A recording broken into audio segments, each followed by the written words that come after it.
Hello বন্ধুরা, শিখা spicy কুকিংয়ে আপনাদের সকল বন্ধুদের স্বাগত জানাই। বন্ধুরা, আজকে আমি নিয়ে চলে এসেছি বাঙালির খুবই প্রিয় একটি রেসিপি, তা হলো কাতলা মাছের ভাপা রেসিপি। বন্ধুরা, আপনারা এভাবে যদি কাতলা মাছের রেসিপিটি বানান তো খেতে তো অসাধারণ টেস্ট হবেই, আর খুব ইজিভাবেই বানিয়ে নিতে পারবেন। খুবই কম সময়ে বানানো যায়। তো দেখুন, মাছ বানানোর জন্য আমি এখানে সর্ষে, জিরা আর কাঁচা লঙ্কা, শুকনো লঙ্কা নিয়েছি। এটাকে পেস্ট করে নেব। তো দেখুন, পেস্ট করে নিয়ে নিলাম। বন্ধুরা, এখানে একটা তাওয়া নিয়ে তাতে আমি সর্ষের পেস্টটা দিয়ে দিচ্ছি। তো পেস্টটা দিয়ে দেওয়ার পর এবার পরিমাণ মতো হলুদ লবণ দিয়ে দেব। একই সাথে দিয়ে দেব সর্ষের তেল। এই রেসিপিটি সর্ষের তেল দিয়ে বানালে এর টেস্টটা অনেকটাই বেড়ে যাবে। তো সর্ষের তেলটা আমি দিয়ে দিচ্ছি মাপ মতো।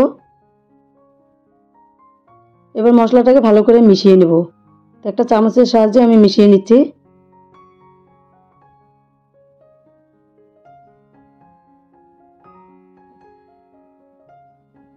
মশলাটা ভালো করে মিশিয়ে নেওয়া হয়ে গেল। এবার আমি এখানে একে একে মাছের পিসগুলো দিয়ে দেব।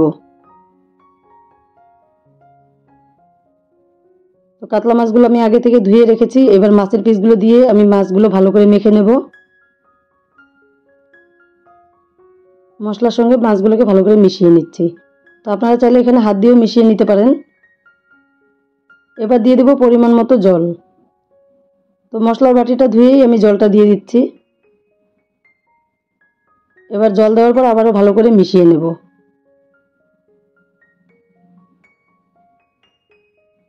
এবার ঢাকনাটি লাগিয়ে দিয়ে আমি গ্যাসে জাল করে নেব।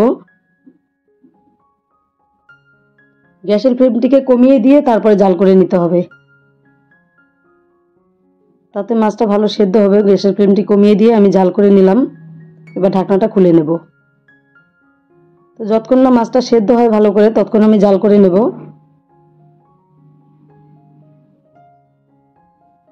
ঢাকনাটা খুলে নেওয়ার পর আমি দিয়ে দিলাম কয়েক পিস লঙ্কা। লঙ্কা দেওয়ার পর আবার ভালো করে মিশিয়ে নিচ্ছি।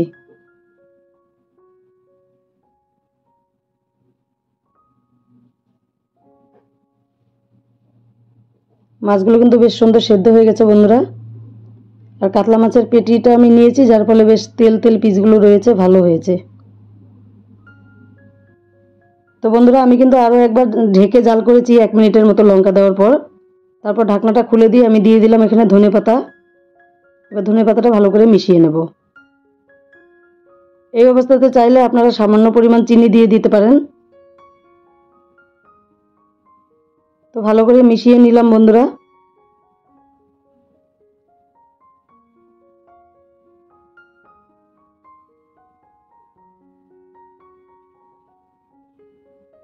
এবার কিন্তু রান্নাটি পুরোপুরি কমপ্লিট। আমি একটা পাত্রে নামিয়ে নিয়েছি। তো এই মাছ ভাপা রেসিপিটি দেখে আপনাদের কেমন লাগলো অবশ্যই কমেন্ট করে জানাবেন। আমার এই সম্পূর্ণ ভিডিওটি দেখার জন্য আমার নতুন পুরনো সকল বন্ধুদেরকে জানাই অসংখ্য ধন্যবাদ। দেখা হচ্ছে আরও অন্য একটি ভিডিওর সাথে।